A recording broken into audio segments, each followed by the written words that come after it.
Bonjour, bienvenue à notre Jeudi libre, mesdames, messieurs. Bonjour, Doc Mayou. Oui, José, les abonnés, bon matin, bienvenue.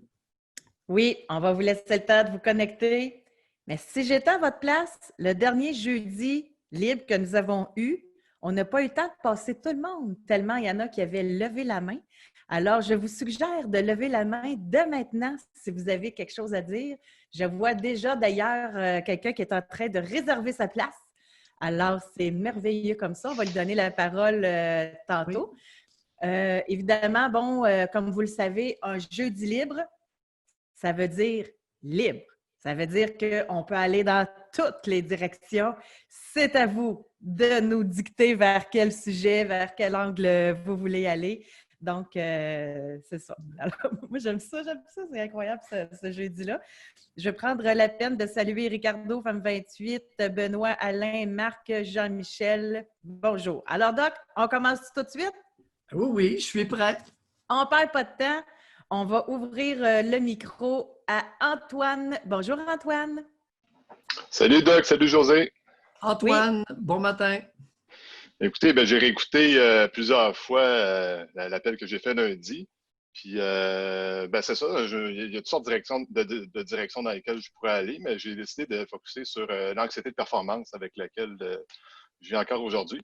Fait que si ça vous va, je vais juste parler quelques minutes jusqu'à temps que j'arrive à une anecdote par rapport au baseball. Puis, à partir de ce moment-là, on peut échanger là-dessus. Les petites corrections par rapport à ce que j'ai dit lundi, mais mon géniteur, il avait plutôt 25 ans quand il est rentré dans les témoins de Jouvin, non pas à la mi-trentaine. Puis j'ai arrêté de prendre des antidépresseurs il y a environ 9-10 ans plutôt que 6-7 ans. Sinon, j'ai trouvé ça intéressant ce que le doc a dit sur l'environnement dans lequel j'ai grandi qui m'empêchait d'être en contact avec moi-même. Parce que moi, j'avais toujours vu jusqu'à maintenant comme étant dans le fond, comme la dépersonnalisation comme étant un mécanisme de défense face à une anxiété, face à un environnement anxieux. Puis je m'étais dit, bon, mais c'est ça le chemin que ça a pris. J'ai été dans un environnement anxieux, mon corps s'est défendu, a réagi en étant dépersonnalisé. Mais là, le doc, dans le fond, il me fait dire aussi que c'était un environnement carrément qui m'empêchait d'être en contact avec moi-même. Fait que je pense à ça, puis je trouve ça vraiment intéressant. José, tu me posais la question concrètement, qu'est-ce que ça me fait de vivre comme ça? Est-ce que je suis capable d'avoir une conjointe, d'entrer en relation, d'avoir un travail? J'avais un sentiment de compétence très bas vraiment pendant longtemps. Entre autres, j'ai habité presque exclusivement chez mon géniteur jusqu'à l'âge de 26 ans parce que je pensais que j'étais pas capable d'avoir une vie adulte, de payer un appartement, puis de travailler, puis tout ça. Je me sentais complètement incompétent là-dedans. Puis finalement, quand j'étais en appartement, je me suis rendu compte que ça se passait très bien, que j'en revenais pas. Ça a été une très belle année. Et aussi, ça a transpiré aussi dans mes relations avec les filles. C'était difficile vu que je me sentais pas compétent. Puis que j'avais aussi été élevé dans un environnement où le sexe était perçu comme étant sale, puis c'était quelque chose qui se faisait seulement après le mariage. Puis j'avais une vision très Walt Disney de l'amour. Là, fait que ça a été dur pendant longtemps. Aujourd'hui, je dirais les restants de ça, c'est conduire une voiture, je trouve ça vraiment épeurant quand je me sens pas connecté, quand je me sens comme si j'étais dans un rêve. J'ai un permis d'apprenti depuis que j'ai 18 ans, mais je n'ai pas encore passer mon test de permis. Je passe de plus en plus. À chaque année, je me dis, bon, là, cette année, je vais le faire.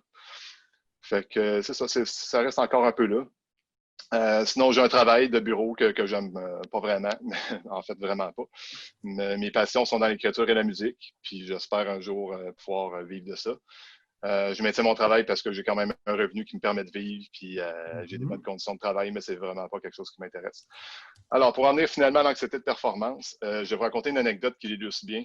Quand j'avais environ 12 ans, pendant 2 étés, j'ai joué dans une équipe de baseball. Et en 2 ans, j'ai pas frappé un seul coup sûr. Mon père, il venait me voir à mes matchs. Et un moment donné, le coach, il s'est dit, bon, on va regarder qu'est-ce qui marche pas. Puis on a fait une pratique d'équipe. Mon père n'était pas là à cette pratique-là. Et j'ai frappé 2 coups de circuit un après l'autre. Et Colin. Oui. Aujourd'hui, là, je parlais que je faisais de la musique. Je suis guitariste, puis bon, j'ai fait des spectacles parce que je suis pas du genre à vouloir éviter ces situations-là. Je me dis, bon, s'il y a un problème, je vais les affronter, puis bon, je fais des spectacles, ou du moins j'en ai fait pendant un bout de temps. Puis là, un moment donné, on a fait une prestation où il n'y avait pas de public. C'était uniquement des caméras qui étaient dans notre face, là, carrément. Puis j'étais tellement anxieux alors que j'avais déjà fait des spectacles, ça s'était bien passé. Tu sais, j'avais le tract un peu, mais ça allait, je performais bien. Là, j'étais complètement figé, je jouais tout croche, là, vraiment. J'ai de la misère quand je sais que, tu sais, que je suis filmé, que j'ai une caméra dans la face, là, il n'y a rien à faire. C'est ça, je performe vraiment moins bien. Puis là, je suis encore pris avec ça. Je sais d'où ça vient. Je sais que je dois travailler là-dessus, que je ne dois pas fuir ces situations-là, mais je suis encore bloqué par rapport à ça. Je me demandais si vous aviez des pensées, des suggestions. Antoine, je ne sais pas si je peux vous aider, mais je sais que je peux vous utiliser. OK. Vous avez mentionné quelque chose à 12 ans qui milite contre à peu près tout ce qui se fait actuellement, contre une mouvance dominante.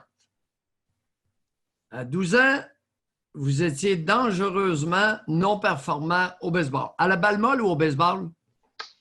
C'était baseball. Au baseball. Pas capable de frapper un seul coup sûr, pas capable de frapper à balle. Et votre géniteur vous observait. Oui. Le coach fait une pratique et vous frappez 2 coups de circuit. Là, vous allez nous raconter où est le problème. Ben, c'est sûr que le fait que mon géniteur n'était pas là par rapport au résultat où il était là, ça m'a ajouté un stress, un gros stress. C'est certain que, tu sais, pour faire l'analogie avec la caméra, c'est la sensation que tu es regardé, tu es surveillé, puis que c'est ça. Tu vas avoir un feedback après ça sur ta performance. Alors que là, j'étais, entre guillemets, tout seul, puis j'avais pas ce stress-là. Vous dites quoi aux parents qui sont collés, aux parents des jeunes joueurs de hockey qui sont collés après les bandes sur le bord de la patinoire? Oui. En tout cas, ça peut être très anxiogène, dépendamment de la personnalité de l'enfant. Surtout après ça, dans la voiture, tu sais, les commentaires que tu peux avoir. Là, tu sais. Comme? Ah, maudit tonton ou des choses comme ça. Je me rappelle pas que mon père m'ait dit ça, par contre, par rapport au baseball, mais je sais que ça doit s'entendre. Vous? De déprécier l'enfant. Oui. Attendez, mais parlez pas à travers votre chapeau. Vous l'avez vécu. Oui. Votre géniteur était comment? Ben, Dans l'auto après. Par rapport au baseball, j'ai pas le souvenir qui ait déprécié ma performance. C'était du genre, c'est pas grave, tu vas te reprendre, puis c'est bon, c'est pas plus grave que ça. J'ai pas le souvenir qu'il me dépréciait par rapport à ça. Il me dépréciait par rapport à d'autres choses. C'est quoi votre histoire de nous parler de la dépréciation des pères de leurs fils? Vous avez pris ça où, vous? Vous l'avez pas vécu? J'ai pas vécu dans ce domaine-là. Mais je sais qu'il y a des parents qui se comportent comme ça. Pourquoi vous nous dites ça? Il y a des parents, on s'en maudit-tu qu'il y a des parents qui fassent ça? Vous, ça vous touche pas? C'est que je peux faire le parallèle. Ça peut se transposer assez bien, je crois, dans cette situation-là. Vous l'avez pas vécu? Votre père n'était pas comme ça? Non, il n'était pas comme ça. Non, mais il devait avoir de quoi, votre père, par exemple, pour que vous ne soyez pas capable de frapper à balle, puis quand il n'est pas là, vous frappiez 2 circuits, on s'entend qu'il y a un monde de différence. Là. Son non-verbal, il parlait-tu plus que si vous avez déprécié? C'est quoi? Qu'est-ce qui vous stressait autant quand il était là? Je pense que c'est un résidu de ma vision de lui, de la vie de tous les jours. C'était le même père qui, à la maison, était après moi, était tout le temps sur mon dos là, quand je performais mal. Fait que même si au baseball, il n'était pas comme ça, je pense que c'était quand même un bourreau d'une certaine façon là, pour moi. Là, c'était un peu comme bon, là, je dois performer devant mon bourreau. Je pense que c'est. OK, performer devant mon bourreau. Oui. Après ça, il y avait l'auto. Après la partie, on s'en allait où? Parfois, on allait à la salle du Royaume où on en revenait, la salle des témoins de Jéhovah. Oui. Entre autres, je me souviens je crois que c'était mon dernier match. On avait gagné la finale. Mais moi, j'étais pas là parce qu'on avait une assemblée des témoins. Puis là, ben, je suis arrivé rapidement pour jouer quelques minutes à la toute fin. Puis là, on a gagné le premier prix, mais moi, j'étais pas là. T'sais. Fait que, Oui. ouais, des fois, il y avait l'avant ou l'après, c'était des témoins de jour. Est-ce qu'après la partie, est-ce que votre mère était là, vivait avec votre père à l'époque? Oui, mais elle était pas mal malade, à mon souvenir, à ce moment-là. Fait qu'il y a sûrement des bouts où elle était hospitalisée. Malade.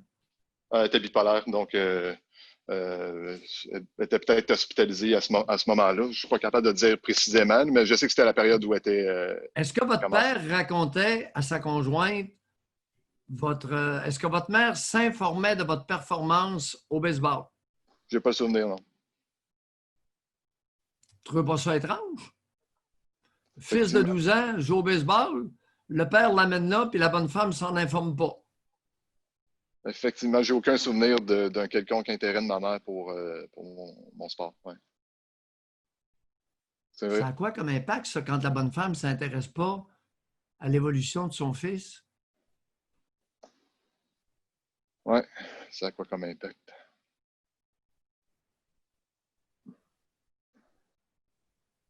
Ben, tu te sens pas important pour elle.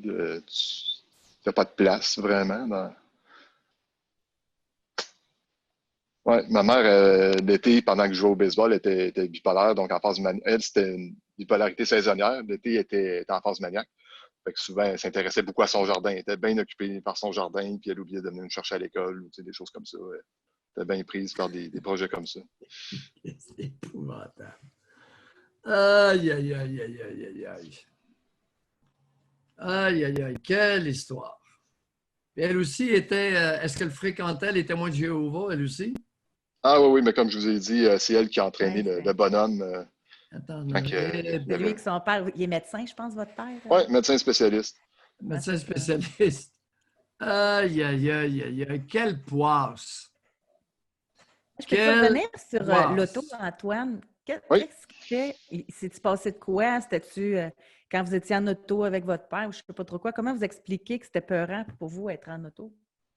C'est sûr, c'est mon père qui m'a le plus appris à conduire au début. C'est arrivé une couple de fois, tu sais, évidemment, j'apprenais. Je suis pas quelqu'un qui est du tout observateur ou visuel, là. Fait que des affaires de genre, j'arrive pour tourner, puis je suis dans le mauvais sens d'un sens unique, ou tu sais, des choses comme ça, des situations stressantes. Mm, Puis moi, dans des situations stressantes comme ça, ben, je fige carrément là, depuis que je suis tout petit. Là. mm, Fait que, bon, c'est ça, c'est arrivé une couple de fois. Puis là, après ces moments-là, ben, je me dis, écoute, non, je suis pas bon, tu sais, j'arrive pas. mm. Euh, fait que c'est certain que c'est arrivé, ça.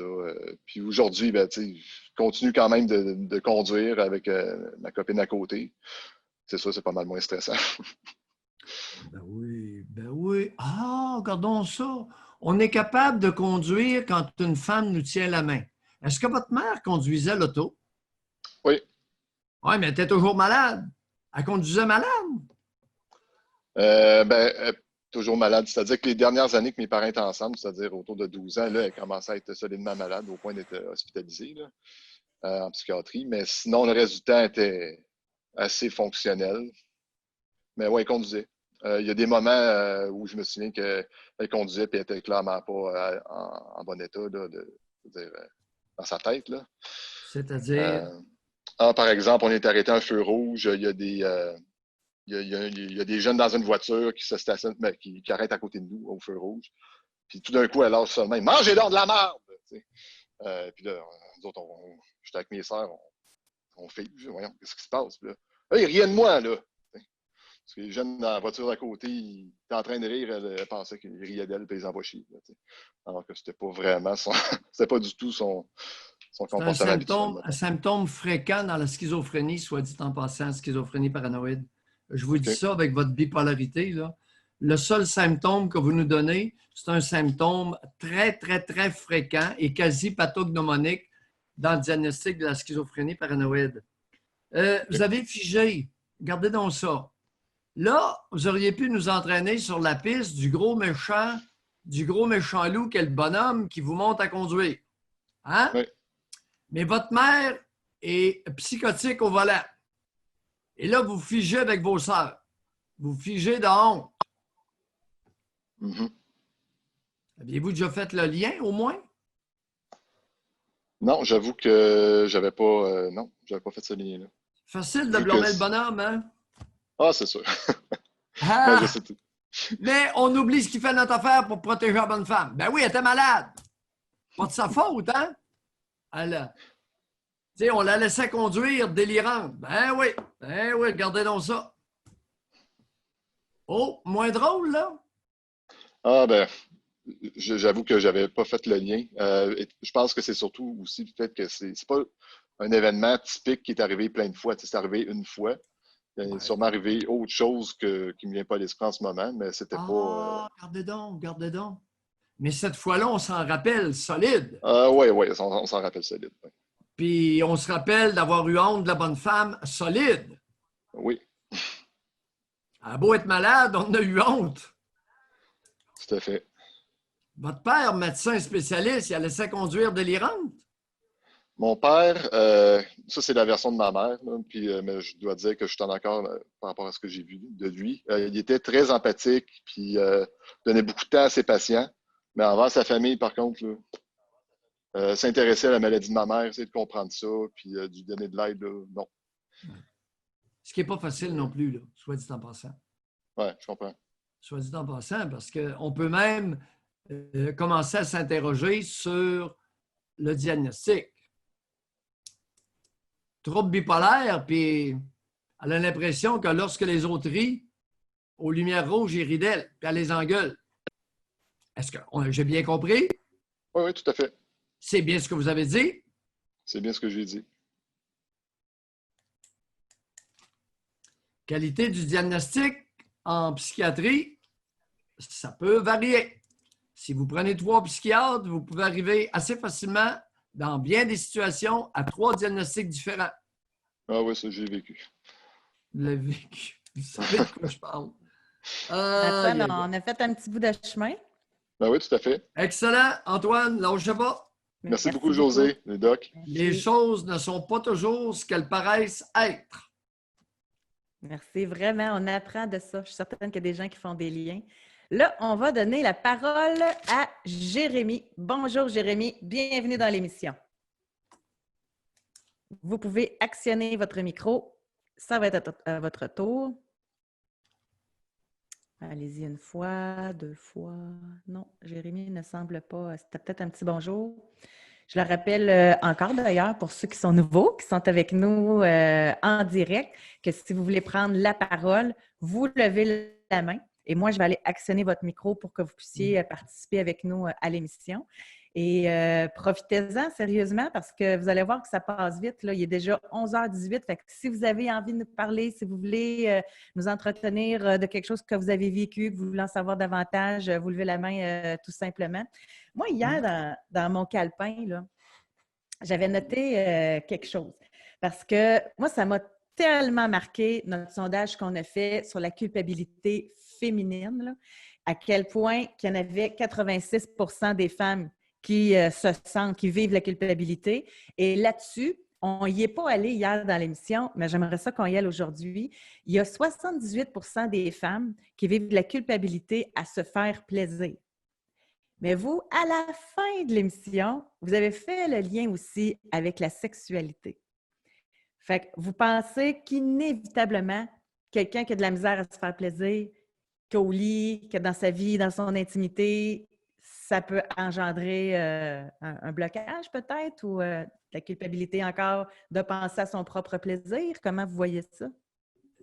Les chances que la sexualité soit élaborée et que le plaisir soit intense sont relativement minimes.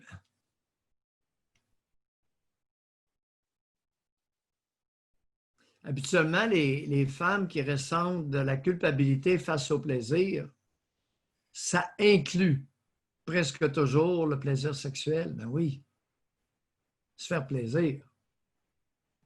Fait que s'il y en a qui veulent le commenter, là, ça pourrait être intéressant qu'on poursuive là-dessus aujourd'hui. Hier, vous étiez 78 % à dire que vous aviez de la culpabilité à vous faire plaisir. Fait que s'il y en a qui sont à l'aise de l'aborder point de vue sexuel, Alors, ou bien vous vous êtes trompé, vous avez exagéré votre réponse, ou bien vous l'avez bien cerné et vous avez de sérieux problèmes. Juste.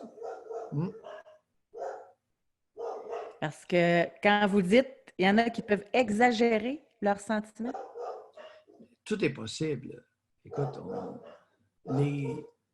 les attitudes histrioniques sont très répandues. Alors, lorsqu'une femme parle d'elle et de ses émotions, de ses sentiments, il arrive régulièrement qu'elle exagère parce que ça fait aussi partie de la culture des Canadiens français. Et on laisse beaucoup de place chez les Canadiens français aux hystériques, à ceux qui exagèrent, qui dramatisent outrancièrement, qui pleurent devant les caméras, mais elles ont donc de la peine. Il y a des hommes maintenant qui font ça aussi. Pardon? Il y a des hommes qui font ça maintenant aussi. Oui, mais lorsque la vieille a 94 ans, là, pleure pas trop parce que devant une caméra. Parce que le monde, c'est pas tous des imbéciles. Là. Hein? Fait que donc, pour aider à faire des liens, là, à comprendre certaines choses, s'il y a des femmes qui ont voté, qui ont marqué qu'elles se sentaient coupables d'avoir du plaisir, si elles ont une vie sexuelle épanouie, ça veut dire que dans le fond, il y a peut-être eu exagération sur le sentiment de culpabilité. Appelez-nous pour nous l'expliquer, là. Vous avez un problème à vous faire plaisir, oui ou non? Si vous n'avez aucun problème avec le plaisir sexuel, ne pas répondre que vous vous sentez coupable d'avoir du plaisir. Faites attention, là. Ou bien vous avez mal, votre introspection est biaisée, ou vous vous racontez une histoire, plus ou moins consciemment, ou vous fabulez, ou vous vous mentez à vous-même pour protéger quelqu'un. Tu sais, il y a des raisons, là. Mais si tel est le cas, si 78% des femmes ont de la difficulté ou une difficulté importante à ressentir le plaisir, nous avons un problème sociétal dans la nation canadienne-française. Un problème majeur. Alors, qui veut nous parler? Qui veut lever la main pour s'entretenir avec nous? On réessaye-tu, Jérémy, une dernière fois pour voir s'il va actionner son micro? Parce que là, vu que c'est jeudi libre, on a besoin de vos histoires. Là. On a besoin de vous. Sinon, on peut reparler de ce que nous avons discuté ce matin. Revenons au plaisir. Je viens de voir une phrase qui est passée. Comment augmenter leur plaisir? Chers amis, quelqu'un qui a un blocage névrotique, c'est-à-dire un blocage suite à des conflits vécus avec des personnes significatives pendant l'enfance, il ne s'agit pas d'augmenter le plaisir. Il s'agit de libérer le blocage pour que la personne s'adonne à ses plaisirs. Vous faites fausse route en voulant augmenter. Et ça, je vois ça régulièrement. Il y a des hommes qui vont vouloir démesurément faire plaisir à une femme qui se sent coupable d'avoir du plaisir. C'est comme un chien qui court après sa queue, il ne l'attrapera pas. Fait que l'homme, il n'y a rien à voir là-dedans. Il n'y a rien Arrêtez! Arrêtez! C'est pas en augmentant les sources de plaisir que cette femme-là va être capable de s'y adonner et de le savourer. Arrêtez! Combien d'hommes... Kevin dit que quand tu es expérimenté, tu sais reconnaître les blocages. Oui. D'ailleurs, oui. Combien d'hommes ont construit des maisons pour faire plaisir à leur conjoint? Dès que la maison est terminée, séparation. Tu n'as pas idée le nombre d'hommes que j'ai vus dans cette situation-là. Eux pensaient qu'en lui procurant la maison de ses rêves, souvent ces gars-là le font de leurs mains. Tu sais, modifier la cuisine 3 fois pour faire plaisir à sa conjointe. Non, je comprends, mais c'est parce que moi, j'ai vu des histoires que l'homme a bien beau construire une belle maison, mais si pendant ce temps-là, il prend 2 bouteilles de vin le soir, puis il est tout le temps marabout, là, la madame est contente de la maison, mais c'est du monsieur qui est plus contente, là. Tu sais, il y a différentes histoires. Hey, parlant de ça, j'ai vu hier un agent immobilier, il paraît, en tout cas, dans le secteur de Québec, là, parce que lui, c'est son secteur, là, record de séparation. Puis il semblerait là, que le COVID, ça n'a pas été facile. Fait que lui, là, il y a plein de maisons à vendre. Le monde se sépare. C'est fou, hein? Oui? José, tu y as fait allusion à plusieurs reprises dans les derniers mois. Oui. Puis là, c'est pour ça que j'avais hâte de vous en parler, parce que lui, il dit qu'il n'a jamais eu autant de travail que ça, là. Fait que c'est. Puis la plupart, en tout cas, puis moi, je vis dans. C'est du potin, là, mais je vis dans Stoneham, là. Il paraît que c'est terrible, Stoneham. Oui. En tout cas, c'est. Ceux qui vendent leur maison, c'est parce qu'ils se séparent à cause du COVID. Ben, moi, je ne dis pas que c'est à cause du COVID. C'est un accélérateur. C'est comme de mettre de l'huile sur le feu, là. Parce que s'il avait été solide, le COVID, pas COVID, il n'y en aurait pas eu de problème, là. C'est ça, bon, exactement. Alors, nous avons un appel. Alors, on va actionner le micro. C'est un chiffre. Alors, est-ce qu'il va se reconnaître ou elle va se reconnaître? Ça commence par 947. Alors, ce n'est pas la première fois que 947 lève la main. Puis la dernière fois, ça n'avait pas fonctionné. Ça fait que ça serait le fun que cette fois-là, on vous entende. Oui, bonjour. Hello. Oui, merci. Bonjour, oui, madame. vous m'entendez? Bonjour. Oui. Oui, je m'appelle Sonia. Oui, Sonia. Bonjour. La semaine passée, vous avez parlé de la fierté. Et puis, j'avais écrit un petit commentaire, là. C'était que mes parents... En fait, moi, je ressentais jamais la fierté, même si je réussissais plein de choses. Et puis... Bon, excusez, là, je suis un petit peu nerveuse, mais en fait, je suis pas capable de ressentir la fierté, même si les autres me félicitent. Est-ce que... Oui, c'est ça. Fait que pourtant, mes parents, ma famille, mes amis m'ont toujours encouragée, sont fiers de moi, ils me félicitent. Mais moi, je suis jamais capable de reconnaître ou de percevoir la fierté, puis d'être fière de moi, puis de reconnaître ça. Je minimise tout le temps. Sonia, vous avez quel âge? 41 ans. 41 ans. Oui. Au meilleur de votre souvenir, quel âge aviez-vous la première fois que vos parents vous ont félicité?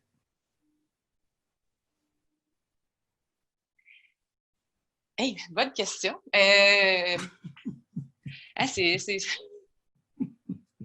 me féliciter, me dire hey, félicitations. Hey, mon Dieu, je sais pas, c'est... Laissez Dieu en dehors de ça. Ouais. Je l'attendais, celle-là. En fait, mon père me félicitait souvent. Ma mère, non. Est-ce que si je dis que je le voyais dans leurs yeux, est-ce que ça fonctionne ou mais le dire non.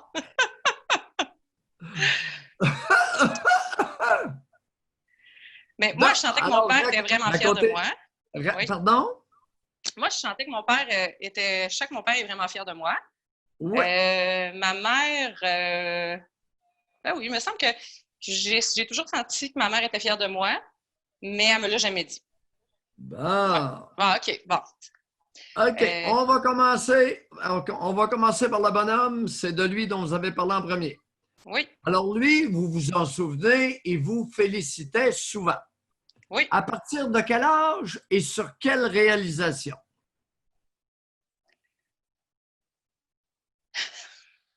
Ah, OK, vous avez des bonnes questions. OK. Je suis là pour ça, cher.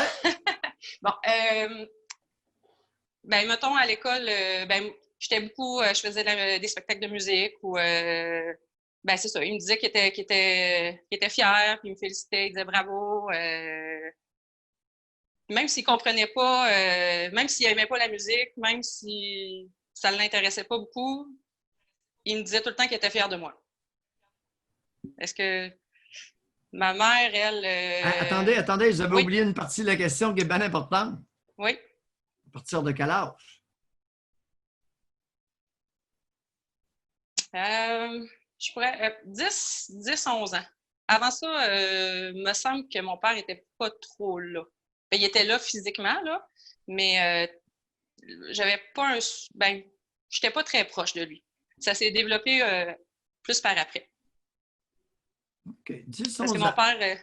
oui, c'est ça. Oui. Ben, en fait, ouais, c'est ça. Vers la 4e année, peut-être. Parce que Mhm. mon père avait perdu son emploi. Là, j'étais en 4e année. Et puis, ça a comme tout chamboulé là, notre famille là, par rapport à... Tu sais, mon père avait besoin de banque alimentaire là, pour nous nourrir, tout ça. Puis je pense que c'est à ce moment-là là, qu'on s'est plus rapprochés. Je pense pas que c'était bien, parce que mon père avait plus tendance à nous raconter tous ses problèmes. Fait que, tu sais, moi, dans le fond, j'étais l'aînée de la famille. Et puis, c'est ça, là, il nous disait là, qu'on allait perdre la maison. Puis, tu sais, je pense qu'il nous parlait plus à moi et ma sœur qu'à ma mère. Pour comme nous raconter tout ça. Mais, tu sais, moi, j'avais 10 ans. Aïe, Fait aïe, que, aïe. C'était sécurisant, Sonia. ça, Sonia? ouais, très, Ouais, très. ouais. Ça vole pas haut. Ouais. Hein? Il était fier de vos spectacles, mais vous n'étiez pas trop fier de lui, le bonhomme. Non, à cette époque-là, non, c'est ça. C'est vrai que j'étais pas. J'avais honte de lui. Ouais. C'est vrai Ah, que. Ouais. merci, Sonia. Vous faites du beau travail. J'avais honte de Surtout que. lui. Ouais. Parce Ouais. que mon père aussi avait un problème de boisson. Mais. Oh, Non, mais. Tu sais, évidemment, je sais son pas. problème de boisson n'a rien à voir avec sa perte d'emploi, n'est-ce pas? Non, non. Puis j'ai vraiment. Tu sais, je vous écoute souvent. Puis mon père, c'était pas là, l'alcoolique qui ferme les bars. Là. Il prenait une petite bière, là, un petit verre de. Il pouvait prendre, mettons, 6 bières, 6 petites canettes par jour. Mettons. Mais tu sais, bien, bien tranquillement. Puis il n'a jamais fait d'excès. Il s'est jamais fâché. Là. C'était Ouais. juste, je pense, pour endurer ma mère. Pour que ça soit moins plate. Continuez. Ouais, ben. Fait que, tu sais, je veux pas. Mettons, là, vers 20 ans, j'ai fait une. Attendez. Je veux pas. Finissez vos phrases, on n'est pas trop pressé. Oui. Je veux pas. Ben, en fait, ce que je voulais dire, c'est que je veux pas excuser mon père, puis je veux pas le protéger non plus. Mais c'est ça, vers 20 ans, 25 ans, là, tu sais, ça allait pas très bien. En fait, j'ai toujours eu comme un mal de vivre, là, puis une boule de tristesse dans l'estomac, dans le corps. Mais puis je me suis vraiment demandé, je mettais tout sur la faute à mon père. Puis j'ai vraiment analysé tout ça, mais je pense vraiment que c'est ma mère, finalement, le problème. Tu sais, mon père, il a fait... mon père avait... Je pense qu'il n'avait pas un quotient intellectuel très élevé. Mais je pense que c'était un homme de cœur. Puis je pense vraiment qu'il a fait son possible. Je sais que vous n'aimez pas ça quand on dit ça, là. Mais... En tout cas, moi, je me suis vraiment sentie aimée de mon Sonia. père. Oui. Regardez, Sonia. Oui. Un homme adulte Oui. confie sa détresse à ses 2 filles, dont la Oui. plus vieille a 10 ans. Oui. On s'en va où avec ça, ces guenilles-là?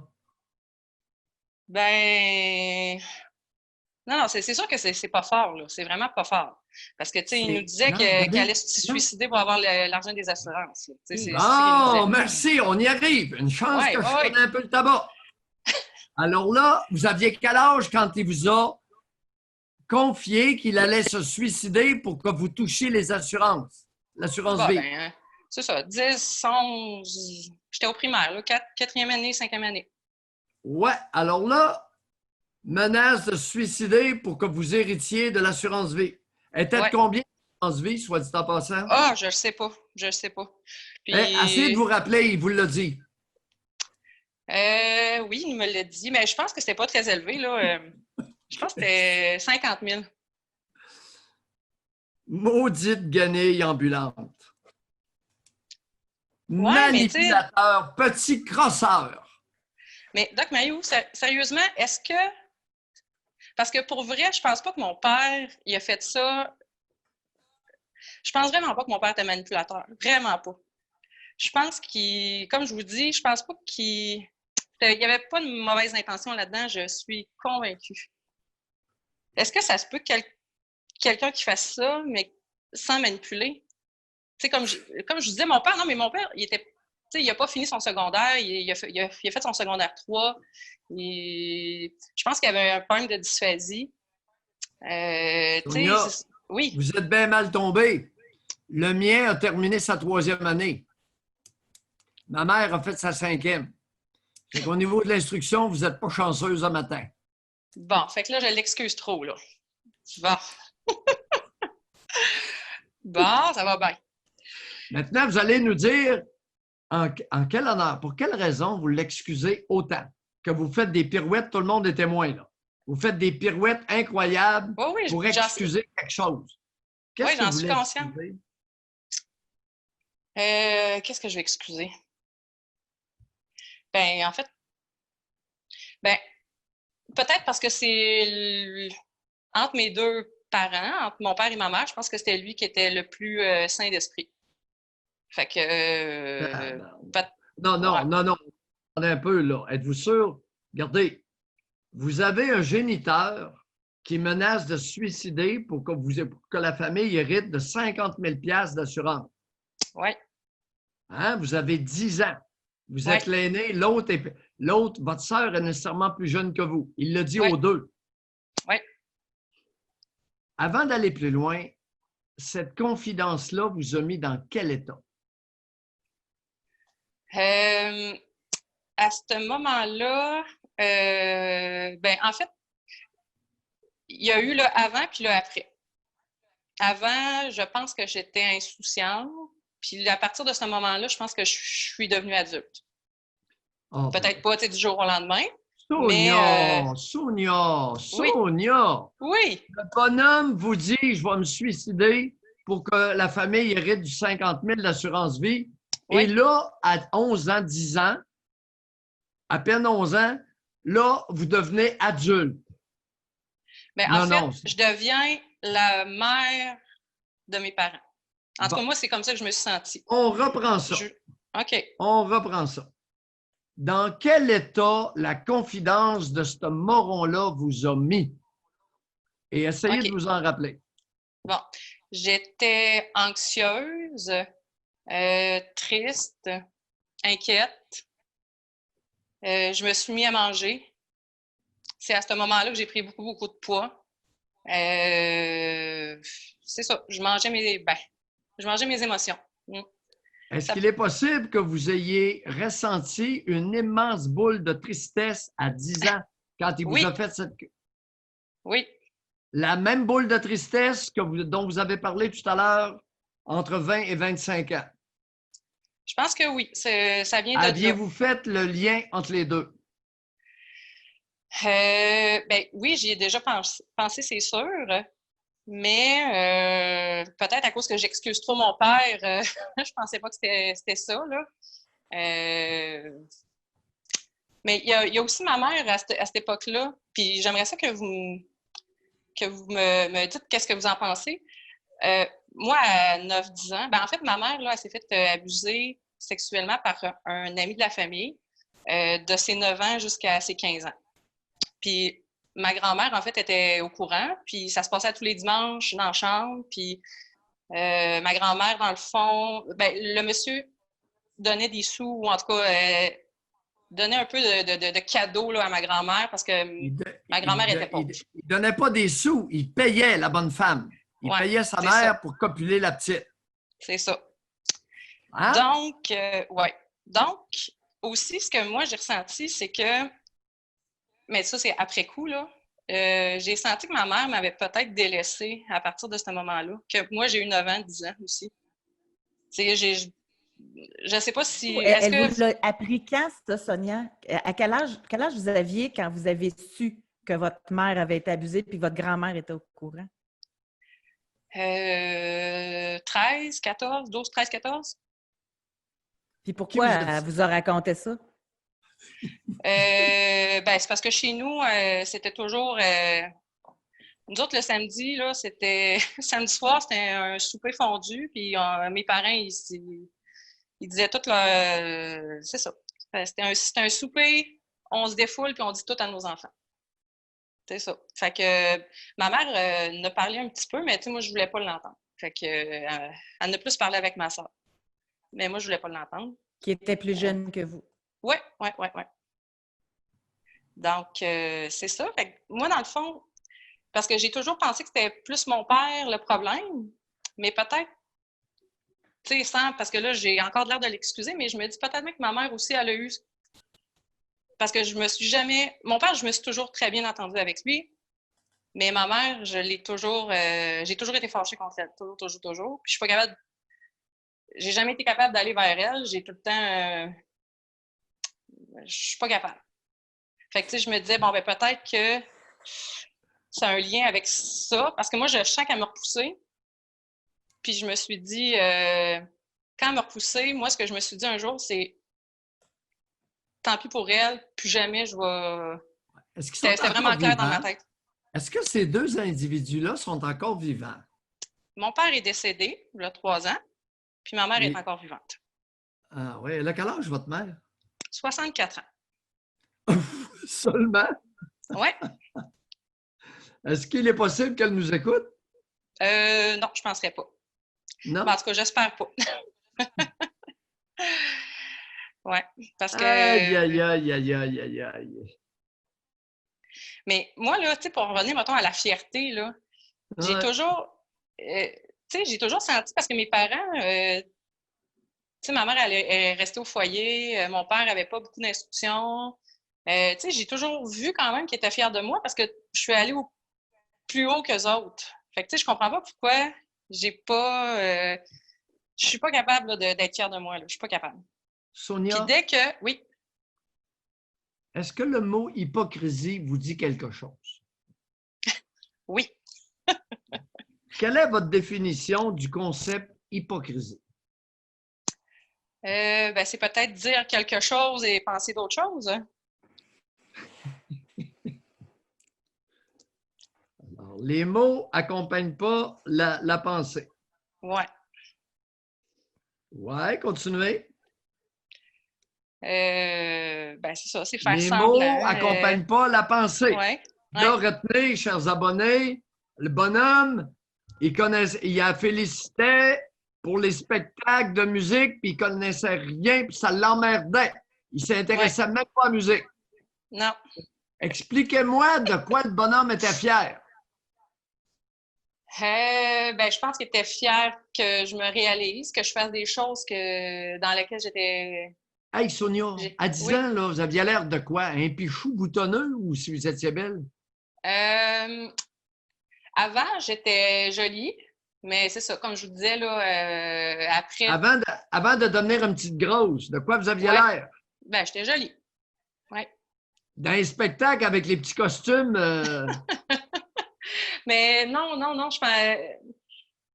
ça aussi, j'y ai déjà pensé, là. Puis non, mon père, c'était justement à cause que ma mère s'était faite abuser, mon père, il faisait vraiment attention. Il faisait vraiment, vraiment, vraiment, vraiment attention. Et il nous a Est-ce qu'il était présent au spectacle?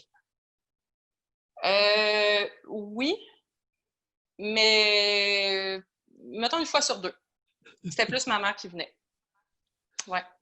Fait qu'il vous félicitait quand même lorsqu'il n'y allait pas. Oui. Sonia! Ça n'a pas de maudit bon sens! Hey, le bonhomme félicite sa fille, il n'est pas allé au spectacle. Ouais. Tu sais, Sonia, c'était vraiment bien, hein? Le spectacle, là, je ne l'ai pas vu, mais c'était félicitations. Ouais, j'avoue que dit comme ça, c'est un peu spécial, mais tu sais, je sais qu'il était content pour moi. Parce que peut-être que c'était pas le bon mot. Quel costume vous mettiez pour les spectacles à 10-11 ans? Ah, c'était des pantalons noirs avec une chemise blanche, là. C'était pas un petit costume, une petite jupe, là.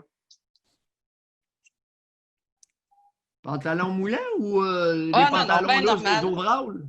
Non, ben normal. Ben normal. Ouais, ample. J'ai jamais ressenti ça, jamais, là, que mon père était attiré ou que... Jamais. J'ai Sa vie vraiment sexuelle. réfléchi à ça. Hey, Sonia, Oui, sa vie sexuelle avec sa mère, ça avait l'air de quoi? avec ma mère, ben, c'était une fois par semaine le dimanche matin. OK, vous savez ça en plus. Ben oui, mais il nous disait tout ça. José, c'est décourageant. Fait que le dimanche matin, vous faisiez quoi, sachant ça? Ben, on écoutait la télé. Pendant que le bonhomme fourrait la bonne femme. Oh! Ben oui. Mon Dieu, je pensais pas que c'était si pire que ça. Mais oui, oh, oui, on le savait. Attendez. Expliquez-vous. Qu'est-ce qui est... Je pensais pas que c'était si pire que ça. Expliquez. Ben, parce qu'en racontant tout ça, ben là, je me rends bien compte que, en le verbalisant, je me rends compte que ça n'a comme pas de bon sens. Là. Écoutez, OK, on je vais fait vous ça un dire... petit récapitulatif bien rapide, là? OK, un petit Oui. récapitulatif. À l'âge de 10 ans, votre père vous dit qu'il veut se suicider pour que vous ayez l'argent des assurances. À l'âge de 13 ans, votre mère vous apprend qu'elle a été abusée sexuellement puis que sa mère se faisait payer pour qu'elle se fasse abuser. Tout ça, là, à 10 et 13 ans. Puis en plus, Ouais. chaque souper, il vous comptait tout, puis vous saviez que chaque dimanche matin, il y avait des relations sexuelles. Ouais. C'est un peu tordu, là. Ben, je voyais pas ça de même, là, mais oui. Sonia, oui. Sonia, il n'y a pas un abonné qui ne croira pas que vos deux parents étaient deux hosties de morons. Hey, je vois Kevin qui écrit « C'est craqué en tabarnak ». Oui, Dans c'est quel sûr, coin c'est ça sûr. se passe, ça? Dites-nous que ça se passe dans le rang 4 de Normandin. Oui, mes parents viennent du Saguenay, mais non, c'était à Québec. Qu'est-ce que ça s'est passé? Mais ils viennent du Saguenay. Oui, ils viennent du Saguenay. Aïe, Ouais. Sonia. Sonia, avez-vous des enfants? Oui, j'en ai 3. Racontez-nous. En fait, j'ai beaucoup. Ben, OK. Ma mère, en fait, là, ma mère s'est jamais remis en question. OK? Et puis, fallait pas y parler, il fallait pas la contredire parce que sinon, elle boudait pendant 2-3 jours. Sonia. Oui, ça, c'est ma mère. Oui. Non, je vous arrête, là, je ne OK. trouve pas drôle. OK.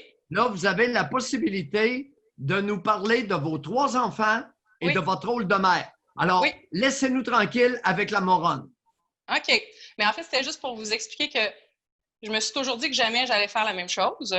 Et puis, en fait, j'essaie toujours de... En fait, je me remets toujours en question. Toujours.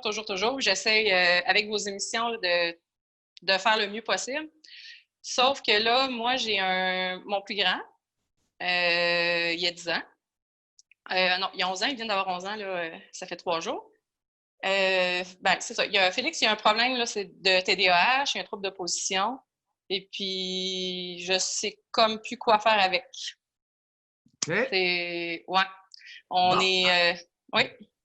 Alors, parlez-nous du père, du géniteur de Félix. OK.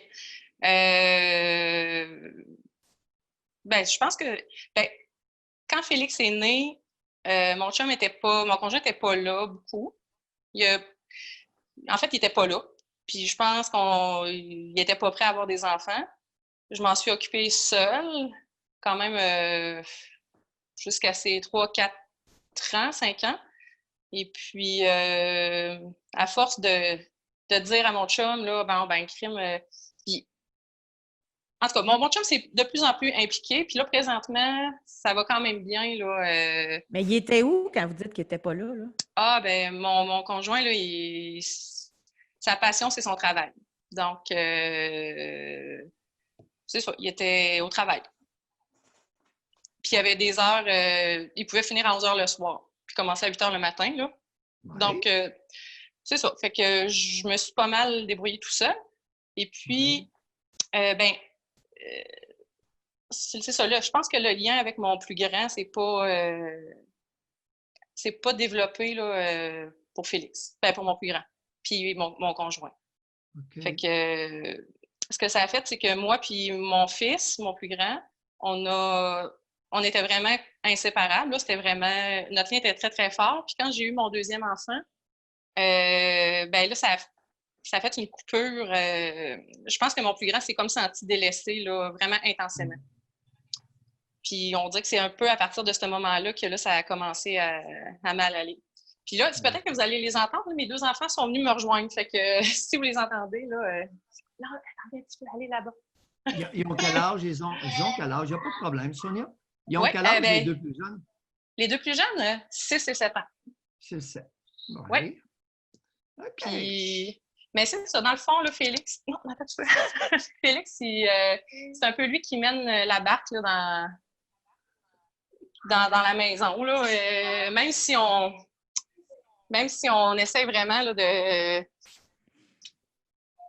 d'être ferme avec lui, là, sans l'écraser, là, mais je pense vraiment qu'il y a un problème,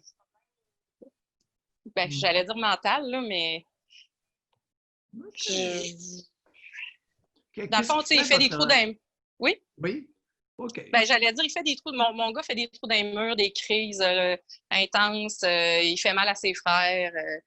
Il vole mes cartes de crédit pour s'acheter des trucs en ligne. Il a commencé à voler des magasins, ça fait 2-3 ans. Ouais. Donc, c'est ça, je me dis peut-être bien qu'il y a de la graine de... Pas de criminel, mais je sais pas. J'ai beau revirer ça dans tous les sens, puis on demande de l'aide là, depuis qu'il y a 3 ans à peu près. Là. Puis, c'est ça, on sait pas quoi faire. Je suis un peu dépourvue, là. Oui, avec raison, ça va pas bien. Là. Effectivement, est-ce que c'est de la graine de délinquant? Est-ce que c'est de la graine de délinquant dont il fait preuve ou c'est un enfant qui est révolté? On ne sait pas. C'est pas évident.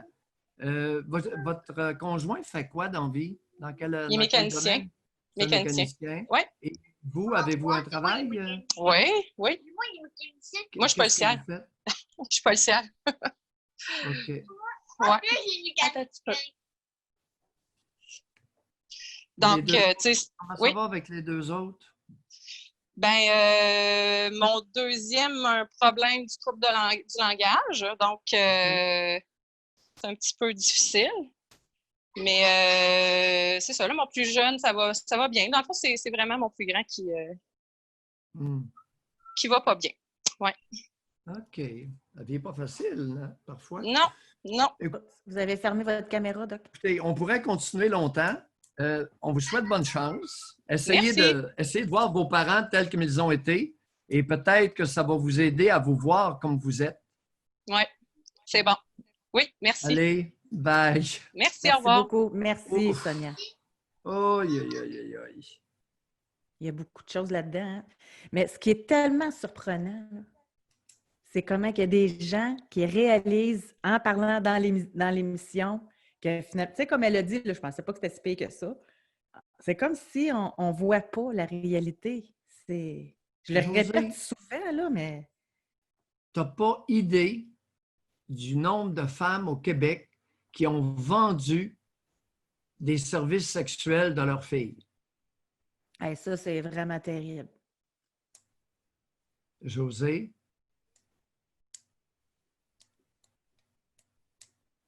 Vendu ou utilisé leurs fillettes pour des fins, des bénéfices quelconques. Ça peut être auprès du père, du grand-père, d'un ami de la famille. Mais c'est quoi, moi, ce qui me choque tout autant, c'est quoi l'intérêt de la mère de raconter ça à sa jeune fille? Hey, ça doit être traumatisant, là. Petite fille d'apprendre ça. On aurait pu continuer longtemps avec Sonia, là, mais elle la voyait-tu encore, sa grand-mère? Après ça, tu sais, c'est quoi le lien? Les faibles d'esprit qui ont des enfants sont inquiétants. Et je le dis respectueusement. Puis pour conclure, c'est quoi l'intérêt d'un père de dire à sa petite fille de 10 ans qu'il veut se suicider? Ben oui, ils vont pouvoir vivre dans l'abondance, 50 000 $ de police d'assurance. Il y a 30 ans, Bon, même que c'était pas le Pérou, là, s'il y avait eu 300 000, ça Moi, aurait été pas mal mieux. dans mon film, dans ma tête, là, il dit ça, puis là, je vois la petite fille dire « Non, papa, je t'aime, fais pas ça. » Puis là, elle va coller son père. Ah bon? Dans ta tête, tu te fais un petit film là-dessus, toi. Ça arrive de temps en temps. Ton petit film, là, c'est souvent comme ça que ça se passe. Et là, les pères séparés qui menacent de se suicider et confient ça à leur petite de 10-11 ans, c'est fréquent. Maintenant, contemporain, José. Après ça, on va se demander pourquoi il y a des filles, des adolescentes qui sont anxieuses. Ouais. Il n'y a rien de pire que ça. Et là. le problème initial de Sonia, c'était sa difficulté à ressentir de la fierté.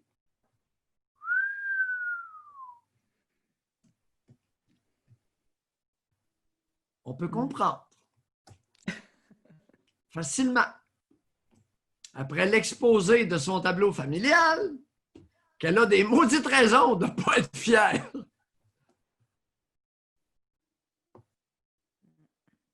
Il peut y avoir du moron au pied carré dans la nation canadienne-française. On n'en manque pas. J'ignore ailleurs, mais je sais que chez nous, il y en a. Tout le monde ne sont pas morons. Tous les abonnés le savent, en tout cas, parce que toutes les histoires qu'on entend, là. Oui. Oui. On est un peu comme dans votre bureau, là. C'est le fun. J'aime ça, moi. Un peu. Avec les gens qui nous font confiance, qui participent, qui appellent, qui avancent, qui évoluent, c'est. On apprend tout le monde là-dedans. Avec des personnes comme Sonia, c'est pas un peu comme dans mon bureau. C'est dans mon bureau. C'est ça. C'est ça que j'entends. Et ce sont ces personnes-là. Pas uniquement, parce qu'il y a des troubles psychologiques et il y a des maladies. Mais il y a des troubles psychologiques. Il y a des personnes qui en arrachent. Fait que c'est ce qui complète notre émission. Merci. Merci ceux qui ont participé, qui ont commenté, ceux qui sont à l'écoute. Merci et de la on confiance. se retrouve. Oui, vraiment. J'aurais jamais pensé qu'elle était policière. Non. J'ai vu une petite... ouais. Vous savez, parfois, je suis surpris. On a des abonnés de toutes les classes sociales, Oui. de tous les niveaux d'instruction, de Exact. toutes les allégeances politiques de plus en plus. Exact. Bon long week-end tout le monde. On se retrouve lundi. Lundi. Bye bye.